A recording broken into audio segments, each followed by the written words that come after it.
Cora Halloran dropped her 2 carpet bags on the dirt of the broken T-Ranch yard and said the one thing a desperate woman was never supposed to say. She looked the weathered owner of the place square in his creekstone eyes and spoke not a plea, but a fact. "You need me," she said, her voice raspy from dust and disuse. The wind, a constant whining thing in this high Wyoming country, immediately tried to steal the words. But the man Elias Thorne had heard them. They landed on him like stones, heavy and unwelcome. Behind her, her son, Leo, a boy of 7 who had not spoken a word in the years since his father's grave was filled, clutched the back of her worn calico skirt. His silence was a weight she carried far heavier than the bags at her feet. Elias Thorne looked from the woman to the boy, and then to the vast, unforgiving emptiness that surrounded his ranch. He had the face of a man carved from the very buttes that broke the horizon, all hard lines and deep-set shadows. He saw desperation all the time. It blew in with the tumbleweeds and the early snows. It arrived on the backs of broken-down men looking for a bunk and a meal. But he had never seen it look like this. Not defiant, not proud, just certain. It was an audacity that pricked at his weariness. He had buried a wife in this same hard ground, had buried his hopes for a son alongside her, and had spent the last 20 years fighting a losing battle against drought, debt, and the slow encroachment of loneliness.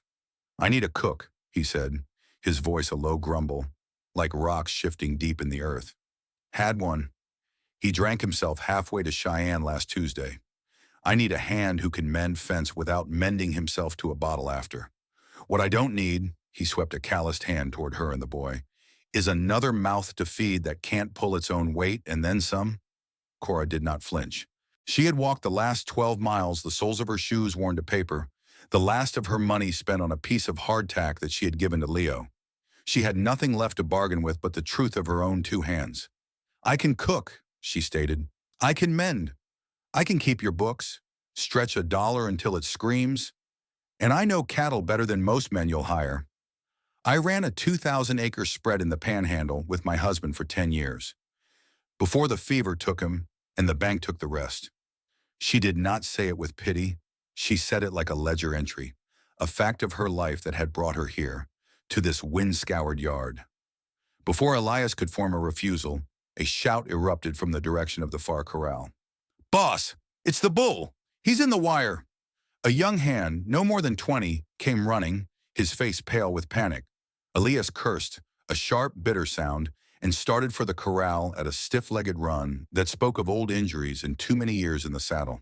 Cora picked up her bags in one fluid motion, took Leo's hand, and followed. She did not run.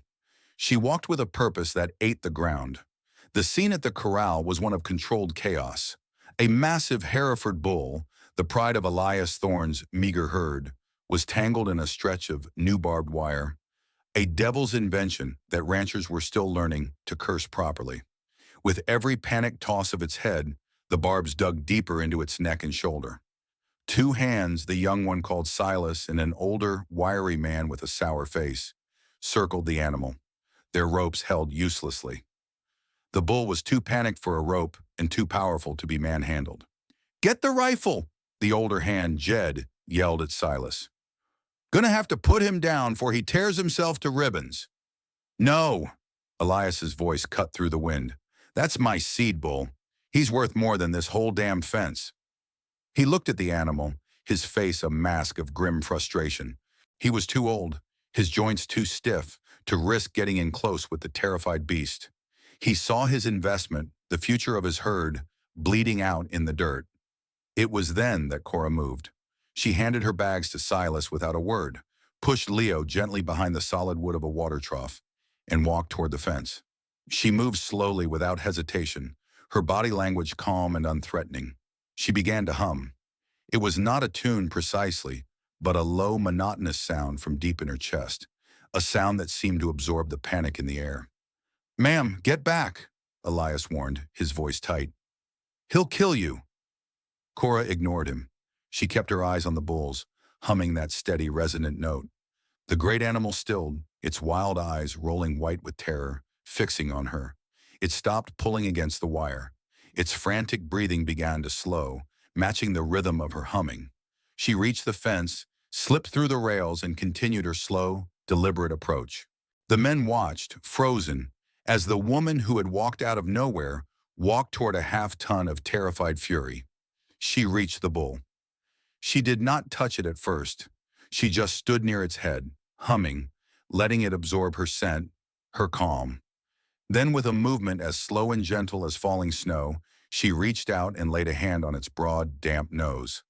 The bull flinched but held. She spoke to it, her voice as low and steady as her humming. "Easy now, big fellow. Easy. Just a bit of a tangle. We'll get you out." Her hands, deft and certain, went to the wire. She examined the tangle, her fingers probing the barbs with a surgeon's care. "Silas," she said, her voice never rising, never breaking its calm cadence. "Your wire cutters. Place them on the top rail of the fence, then back away." The boy, mesmerized, did as he was told. Cora retrieved the tool, never taking her eyes or her soothing voice off the bull. One by one, with precise, economical snips, she cut the wires. She worked from the outside in, freeing the least tangled sections first, creating slack. With each cut, she murmured to the animal, her hand stroking its neck, avoiding the wounds. The bull stood as if hypnotized, leaning into her touch.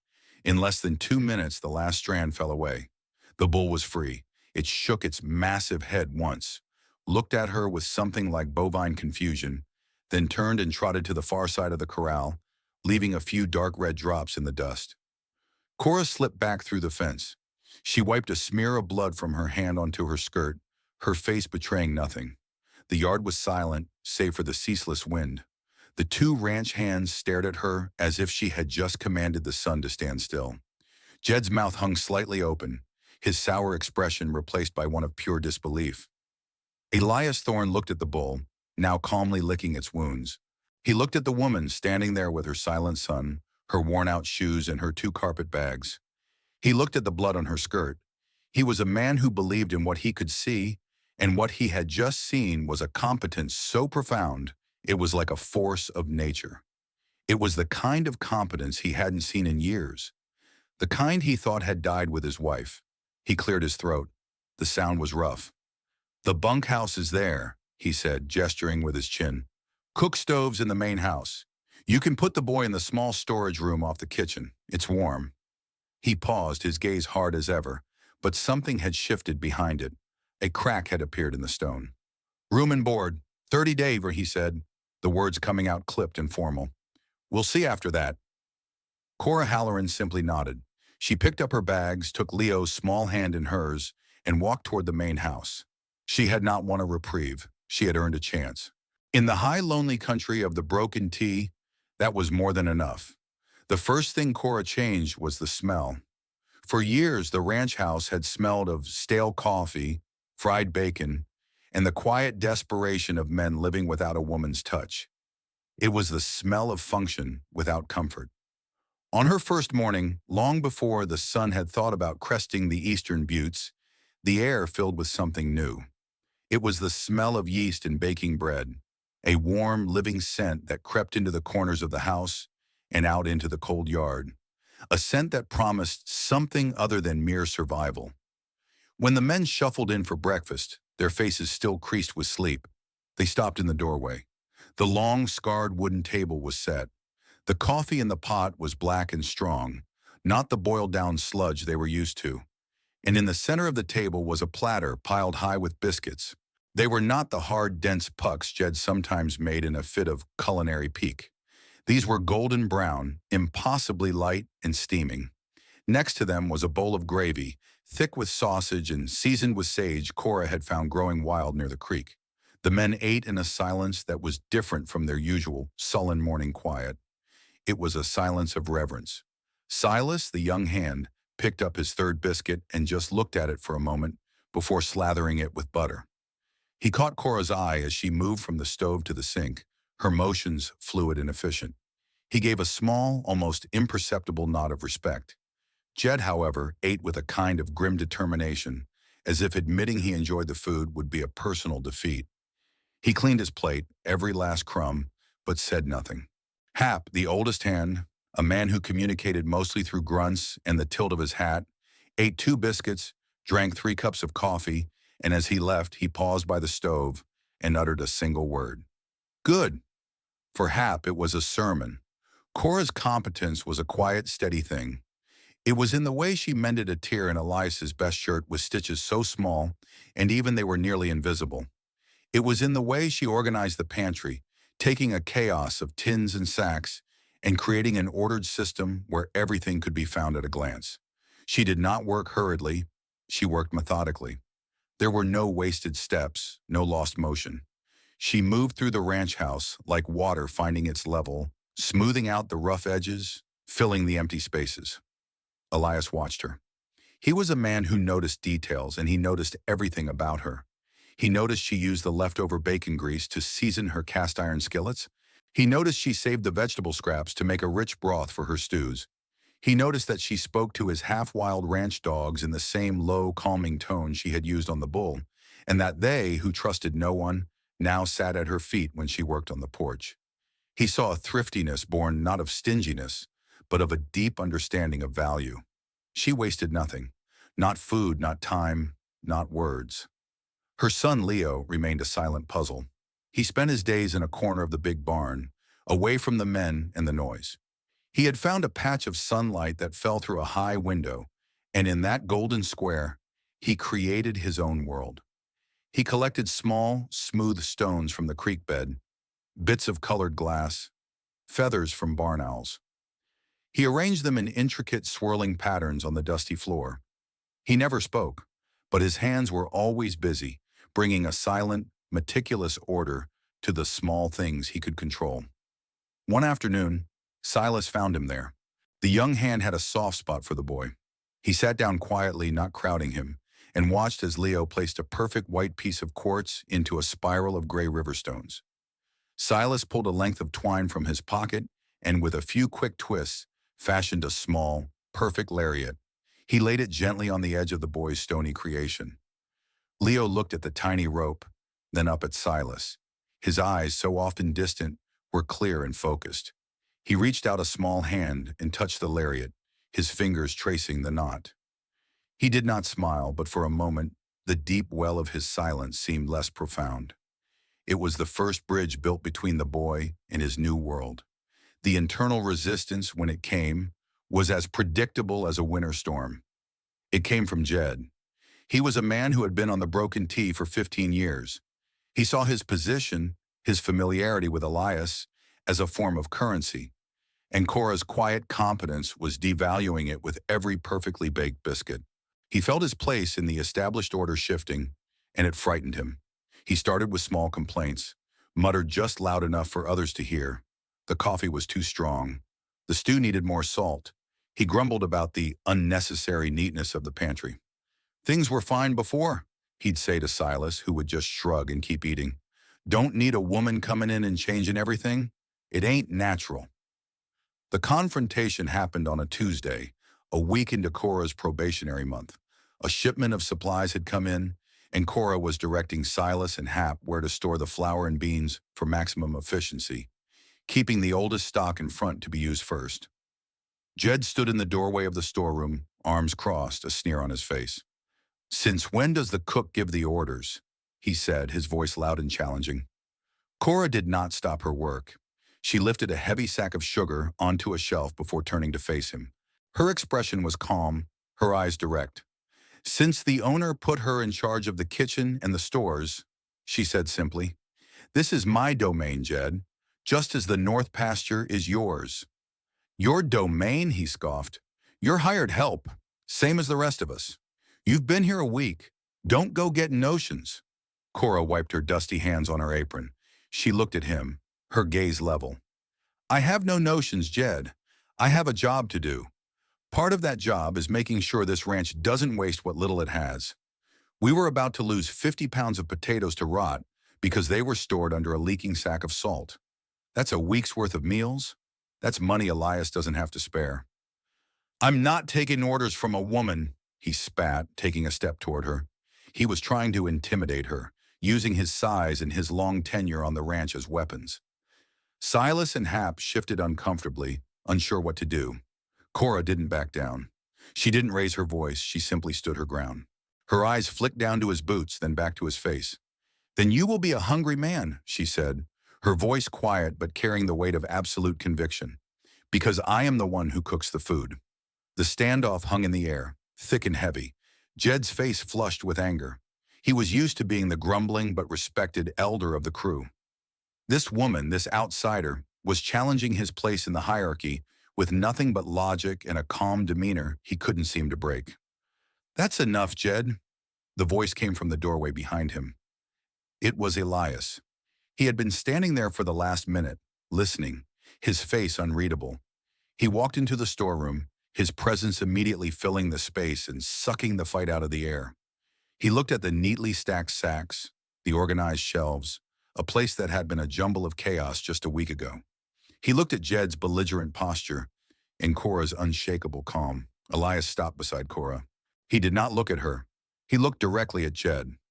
"Mrs. Halloran is correct," he said, his voice flat and final. "The kitchen, the house, and the stores are her responsibility. She is in charge of them. If you have a problem with that, you can take it up with me. Otherwise, you will do as she asks in these matters. Or you can draw your pay." It was a public declaration, a transfer of authority so clear and absolute that no one could mistake it. Jed's face went from red to a blotchy white. To be reprimanded was one thing.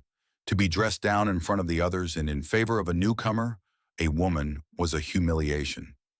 He stared at Elias, then at Cora. He opened his mouth to say something, then closed it. He turned on his heel and stalked out of the storeroom without another word.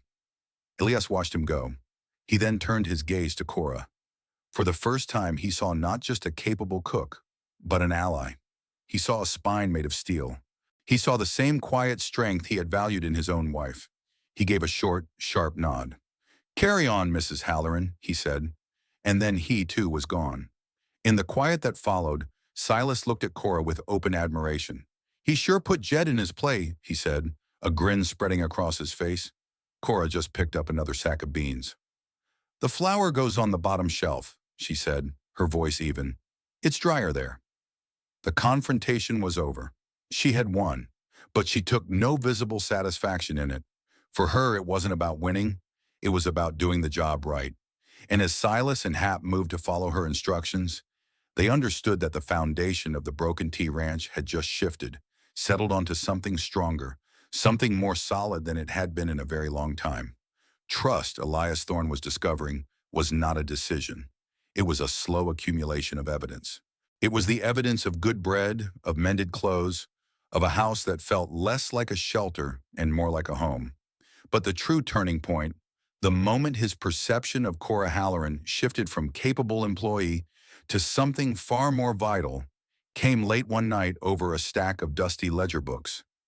He was in his small, cluttered office, a space that smelled of old paper and stale tobacco. A single lamp cast a pool of weary yellow light onto the table, where ledgers dating back 5 years were spread out. He was trying to make sense of the numbers, trying to find a way out of the hole he was in, but the figures swam before his eyes. He was a cattleman, not an accountant. He understood the language of weather and livestock, not columns of debits and credits. He rubbed his temples, the familiar ache of worry settling deep behind his eyes. The door creaked open. Cora stood there, a steaming mug in her hand. She had seen the light under his door. "You'll go blind staring at those in this light," she said, her voice soft. She placed the mug of strong, black coffee at his elbow. She did not pry, but her eyes took in the mess of papers, the frustration etched on his face. "I can't make it work," he admitted, the words escaping him before he could stop them. It was a confession of failure he hadn't made to another living soul. "Costs keep going up. Price of beef stays down. Every year I slip a little further behind." Cora looked at the ledger he had opened. It was the account with the main supply company in town, run by a man named Henderson, who was known to be a close associate of Elias's ambitious and predatory neighbor, Marcus Blackwood. "May I?" she asked, her finger hovering over the page. He hesitated for a fraction of a second, then gave a tired wave of his hand. "Be my guest. Maybe a fresh set of eyes can see something I can't." She pulled up a stool, her brow furrowed in concentration. Her finger traced a line of entries. For 10 minutes, she was silent, flipping back through the pages, comparing invoices from one year to the next. Elias watched her, the intensity of her focus a stark contrast to his own exhausted resignation. Finally, she stopped. "Here," she said, her voice low and certain. "And here. And here." She pointed to 3 separate entries for barbed wire. "Last year, you paid 22 cents a pound. This spring, Henderson charged you 28. The market price in Cheyenne is 20. He's overcharging you by 40%. She flipped the page. "And your grain. The price per sack has increased every 6 months for 2 years, like clockwork. But the market reports I've seen don't show that kind of rise. He's padding every invoice, Mr. Thorne. A little here, a little there. Over 5 years." She did a quick, silent calculation in her head. "He's taken more than $800 from you. Money you didn't have." Elias stared at the figures. It was so simple, so obvious now that she had pointed it out. He had trusted Henderson. He had been too busy, too tired to scrutinize every line item. He had been played for a fool. A wave of cold anger washed over him, followed by a deeper, more painful wave of shame. Marcus Blackwood's man had been bleeding him dry, and he hadn't even noticed. "That son of a bitch," he whispered, the words barely audible. "He's not just overcharging you," Cora continued, her voice still quiet, analytical. "He's creating a paper trail. If someone were to look at these books, they would see your expenses spiraling, your profits shrinking. It would look like mismanagement. It would look like a failing ranch." The implication hung in the air between them. A failing ranch was vulnerable. A failing ranch could be bought cheap. Or, if the owner was in debt to the right people, it could simply be taken. Marcus Blackwood had been making offers on the Broken T for years, offers Elias had always stubbornly refused. This wasn't just cheating. This was a siege. Elias looked at Cora, and for the first time, he fully understood what he had on his hands. This wasn't just a woman who could tame a bull or bake a biscuit. This was a woman with a mind as sharp as a honed blade.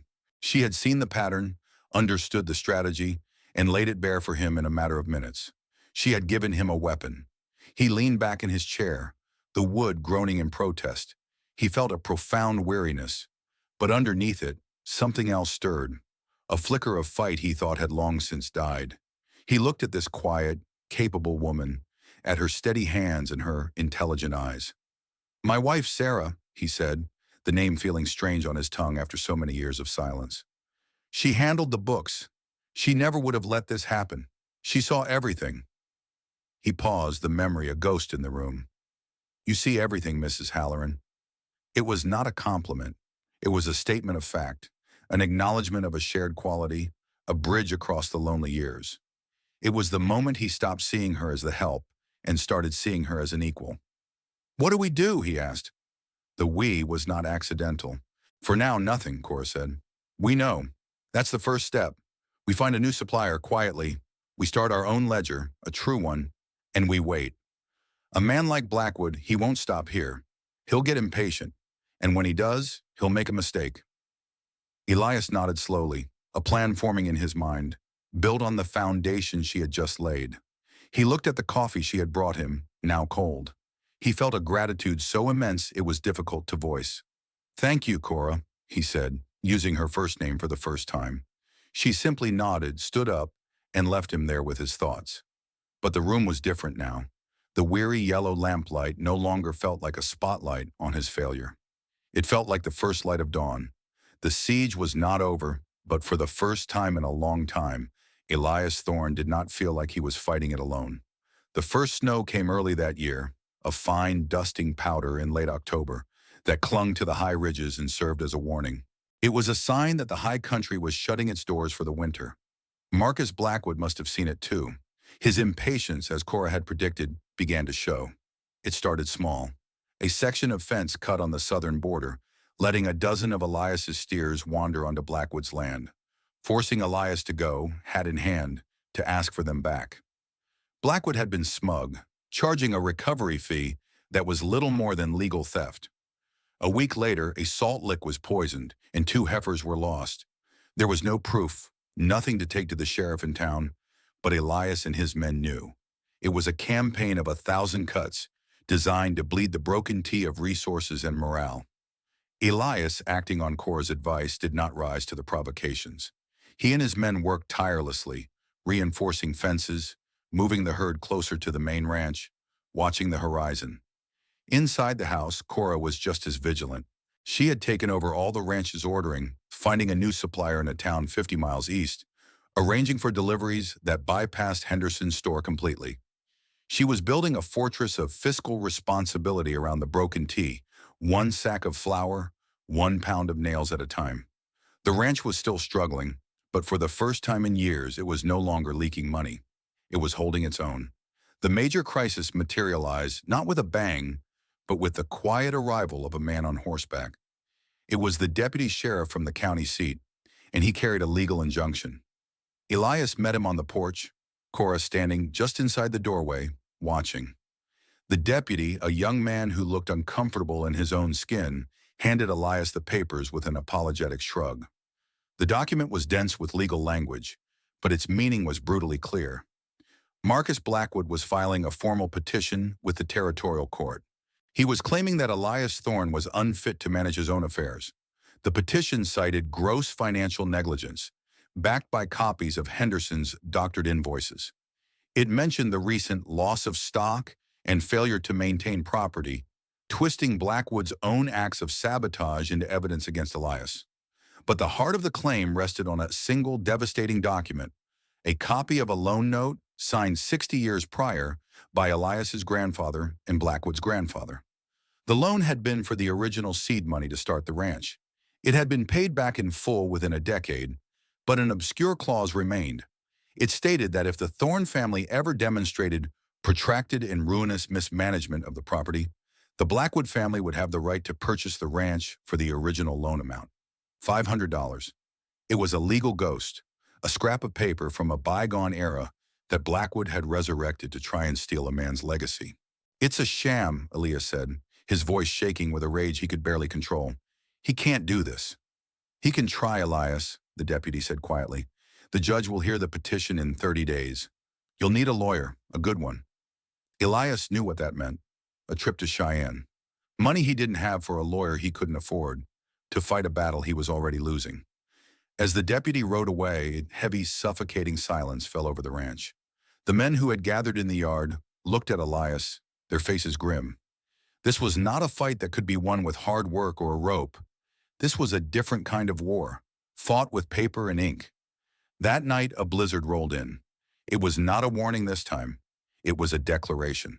The wind howled like a hungry wolf, and the snow came down in a thick, blinding curtain, burying the world in white. The temperature plummeted. The storm was a week early and twice as fierce as any the old-timers could remember. It was as if the land itself was in league with Blackwood. "I have to go," Elias said, standing by the door, bundled in his heaviest coat. "I have to get to town, to the telegraph. I need to get word to a lawyer in Cheyenne before the snow traps us completely." "You'll never make it," Cora said, her voice firm. "The pass will be drifted over by now. It's suicide to try." "It's suicide to stay," he shot back, his fear making him sharp. "In 30 days, I could lose everything. This storm will break in a day or two. I have to take the chance." He was wrong. The storm did not break. For 3 days it raged, isolating the broken T from the rest of the world as surely as if it were on the moon. They were trapped. The cattle, huddled in the most sheltered coulee they could find, were beginning to weaken. The hay supply was finite. The pressure of Blackwood's legal threat was now compounded by the immediate, physical threat of the blizzard. Elias was a prisoner on his own land, powerless to fight the battle that mattered most. He paced the floor of the ranch house like a caged animal, his frustration and despair a palpable presence in the room. He was trapped, and the clock was ticking. On the morning of the 4th day, the wind died. The silence that followed was unnerving, the world muffled under a 4-foot blanket of snow. And through that silence came a new sound, the jingle of harnesses and the crunch of hooves on snow. A large sleigh, pulled by 2 powerful draft horses, was making its way up the long, snow-choked lane to the ranch house. In the sleigh sat 2 men. One was Marcus Blackwood, swathed in a thick buffalo coat. The other was the county sheriff. Elias's face went pale. "He's not waiting for the court," he whispered. "He's come to enforce the injunction himself." Blackwood had gambled. He had bet that the blizzard would isolate the broken T, that Elias would be trapped and demoralized. He had brought the sheriff along to give his actions the color of law, to evict Elias from his own home in the middle of a killer storm. It was a move of breathtaking cruelty and arrogance. Elias reached for the rifle he kept mounted over the fireplace. His face was set in a grim, desperate mask. "He's not taking my home," he said, his voice a low growl. "No!" Cora's voice cut through his anger. She put a hand on his arm. "That is what he wants, for you to resist, to give the sheriff a reason to arrest you, to prove his point that you are reckless and unstable." Her hand was firm, her eyes clear and calm in the face of the unfolding disaster. "There is another way." Elias looked at her, his desperation warring with the trust he had come to place in her. "What way?" he asked. "There's no time." "Let me handle this," she said. She did not ask for permission. She took charge. She turned to Silas, who was standing by the window, his young face tight with worry. "Silas, saddle my mare. She's sure-footed. I need you to ride for the Henderson place. Now." "Henderson's?" Silas asked, confused. "But he's with Blackwood." "That's why you're going," Cora said, a strange, fierce light in her eyes. "Tell his wife, Martha, that Mr. Blackwood and the sheriff are here to throw the Thorns out in a blizzard. Tell her I said to remember the winter of '78. She then turned to Hap and Jed. "You two, stay on the porch. Be witnesses. Say nothing. Just watch." She looked back at Elias. "And you," she said, her voice softening slightly, "you will stand beside me. You will not say a word. You will let me speak. Do you trust me, Elias?"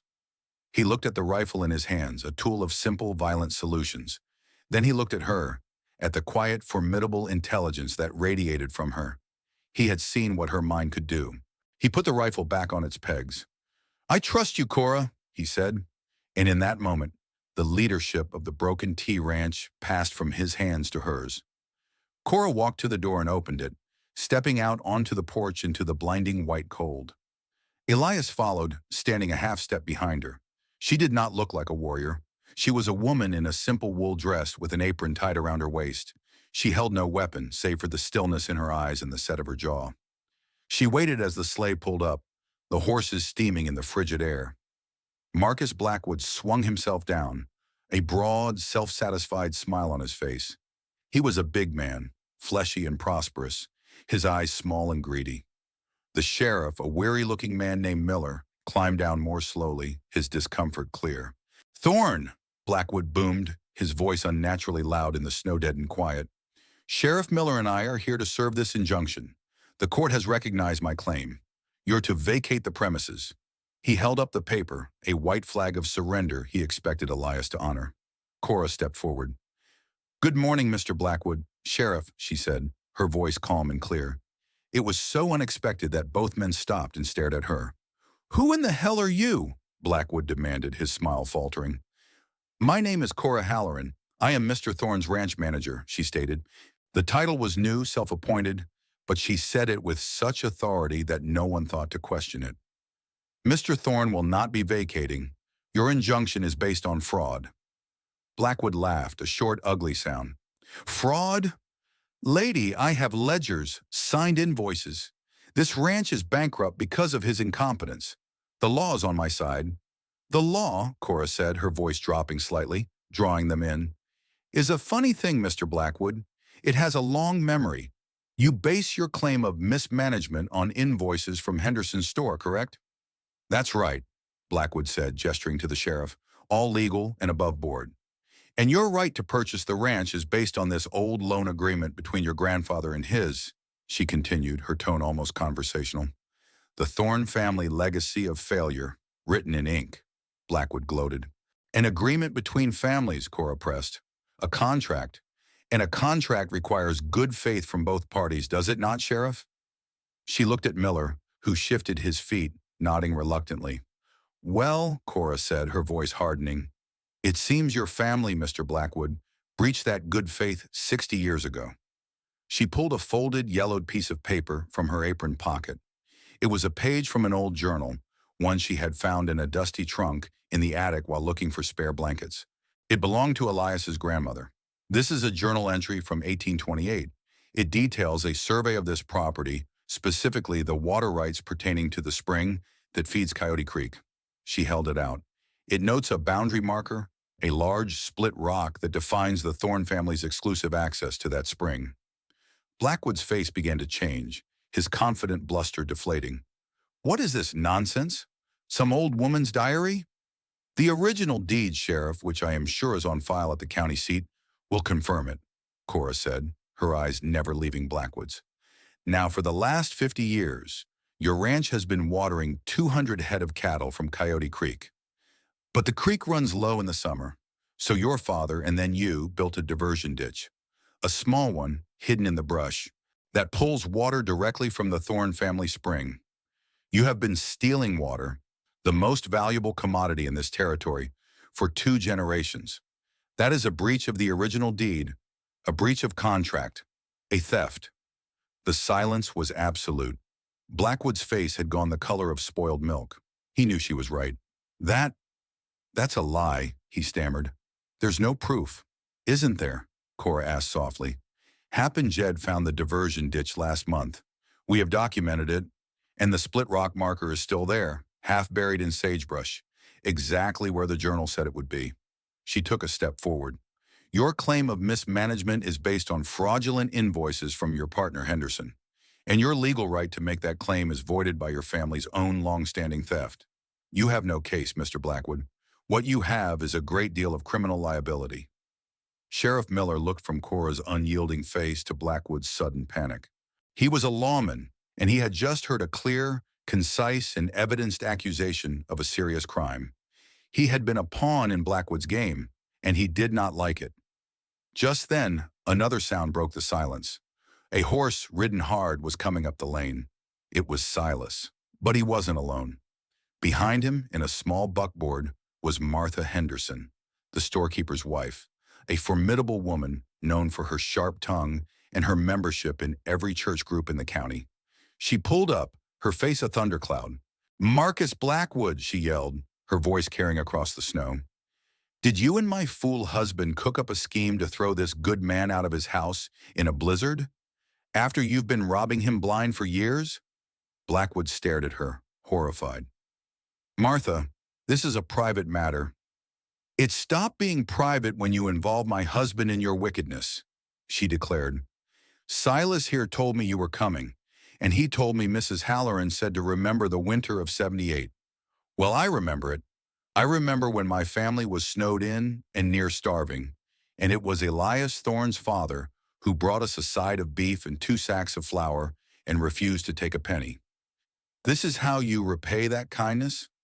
By trying to make a man homeless?" She turned her righteous fury on the sheriff. "And you, Sheriff Miller, you let this happen? You call this the law?" The sheriff held up his hands, backing away as if from a fire. "Now, Martha, I was just serving a court paper."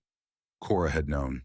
She had gambled that a good woman's memory and sense of decency would be a more powerful weapon than any legal document. She had sent Silas not for help, but for justice. Blackwood was surrounded. His legal argument was shattered. His accomplice's wife was denouncing him publicly. His hired muscle, the sheriff, was rapidly distancing himself. He was exposed, his greed and cruelty laid bare for all to see. He looked at Cora, his eyes filled with a new and potent hatred. He had been beaten, not by a man with a gun, but by a woman with a ledger book, an old journal, and an unshakable sense of right and wrong. He said nothing. He climbed back into his sleigh, a defeated man. The sheriff, after a long, apologetic look at Elias, followed him. They turned the sleigh around and retreated back down the lane, their tracks a dark, shameful scar in the pure white snow. On the porch of the Broken T, no one cheered. There was only a profound, exhausted relief. Jed looked at Cora with a respect so deep it was almost fear. Hap just nodded slowly, a rare, thin smile touching his lips. Elias Thorne looked at the woman standing beside him, the woman who had just saved his home, his legacy, and his honor. He saw not just a manager, but a general. He saw the heart of his ranch, and he knew with a certainty that settled deep in his bones that nothing would ever be the same. The blizzard broke the next day as if its purpose had been served. The sky cleared to a brilliant, painful blue. and the world seemed clean, reborn. The immediate threat was gone, but the victory left a quiet echo in the halls of the ranch house. It was a silence not of tension, but of transformation. The hierarchy of the broken T had been permanently redrawn, not by force, but by the undeniable gravity of character. In the days that followed, a new rhythm established itself. Jed, humbled and quietly respectful, now asked Cora where she wanted the firewood stacked. Hap began bringing her small offerings from the world he knew best. A perfect eagle feather for Leo, a handful of late-season wild plums he'd found in a sheltered thicket. Silas followed her with the devotion of a loyal squire, eager to learn, to help, to be a part of the quiet strength she radiated. The ranch, which had been a collection of solitary men working for a wage, began to feel like something else. It began to feel like a family. Elias Thorne watched it all. He felt the change in his own house, in his own heart. The crushing weight of solitude he had carried for 2 decades had begun to lift. He found himself seeking out Cora's company in the evenings, not just to discuss ranch business, but to sit in the comfortable silence of the kitchen while she mended a shirt or read from a worn book. He would talk, telling her stories of his father, of the hard winters and the good years, unburdening himself of memories he hadn't shared with anyone.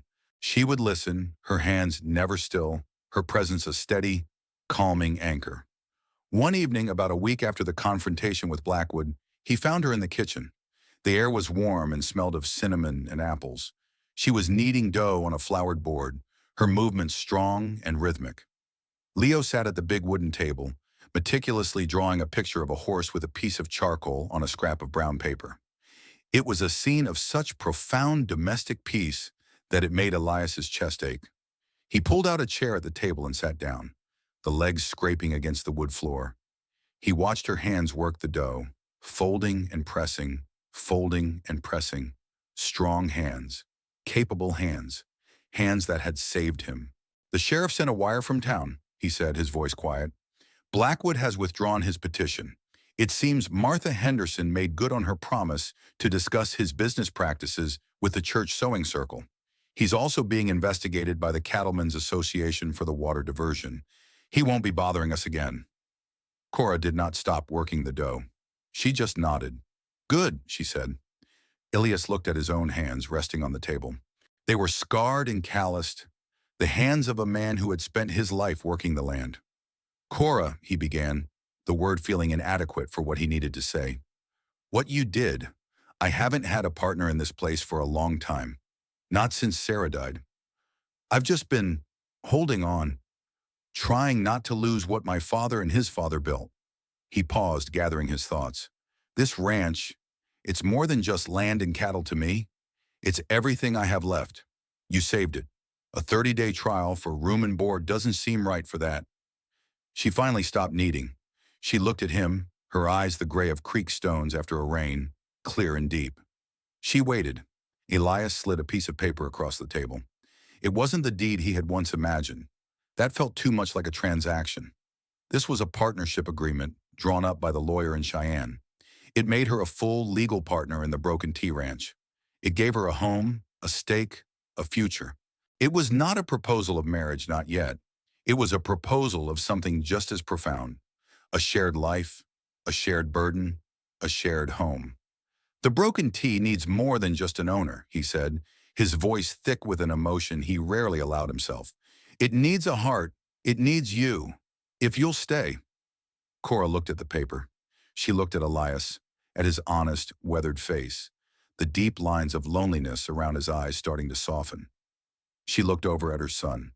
Leo had stopped drawing. He was looking at Elias, and then at his mother. And then, for the first time in a year and a day, the boy spoke. He held up his charcoal drawing. It was a picture of the ranch house, with smoke curling from the chimney. There were 4 figures standing in front of it. A big one, a smaller one, a woman, and a child. He pointed to the drawing and said a single clear word. "Home." Tears welled in Cora's eyes, the first tears Elias had ever seen her shed. They were not tears of sorrow or desperation, but of a dam of grief finally breaking, letting a river of hope flow through. She wiped a tear away with the back of a floury hand, leaving a white streak on her cheek. She looked at Elias, and for the first time, he saw her smile. It was not a big smile. It was the territory right next to one, a small, quiet curving of her lips that transformed her entire face. She didn't say yes. She didn't need to. She simply turned back to her breadboard, gave the dough one last firm press, and placed it in a greased bowl to rise. The gesture was her answer. She was here. She was staying. She was home. The ranch the wind had tried to claim, the ranch a greedy man had tried to steal, had sought a manager to keep it from ruin. What it got was the woman who made it a home. It was a place no longer defined by what it had lost, but by the quiet, resilient family it had found. On the porch as the sun set, casting long purple shadows from the buttes, Elias Thorne sat in his father's old rocking chair, a feeling of peace settling over him that he thought he would never know again. Cora sat beside him, her mending basket in her lap, while Leo, leaning against her knees, traced the constellations appearing in the vast, darkening sky, his world finally, safely in order. The wind still blew across the high country, but here on the porch of the Broken T, it no longer sounded like a lament. It sounded like a lullaby.